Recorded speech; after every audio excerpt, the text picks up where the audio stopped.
Trabaho lang, walang drama. Akala ko ba, VP Sara, the OVP can live without confidential funds? Bakit parang pinapawisan na yata kayo dyan? Budget hearing pa lang. Lahat naman ng ahensya naglalabas ng proposed budget. Hindi kayo special. If you're so confident about those confidential funds, then defend them publicly. Napakababa na yata ng standards ng OVP. Gagawin mo lang ang trabaho mo amusing na agad. Kung meron mang amusing, yan ay yung halos kalahating oras na turo-turo, pag-iwas sa tanong, paikot-ikot na sagot at pagbabaluktot ng sitwasyon.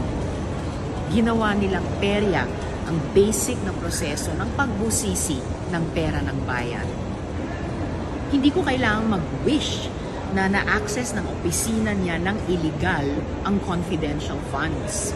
Dalawang former Senate President na ang nagsabi, Senator Drilon at Senator Pimentel, na yung paglipat ng pondo mula OP to OVP ay illegal at unconstitutional.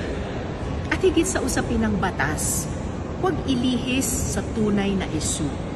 Si Vice President Duterte lang bilang VP at Secretary ng Department of Education ang may confidential funds na mas malaki pa sa combined confidential funds ng DNB at NICA. Bakit ba kailangan niya ng napakalaking pondo na walang audit o disclosure sa publiko? Given the significant responsibility of government officials, I expect a shred of competence when it comes to fiscal matters, like any Filipino taxpayer.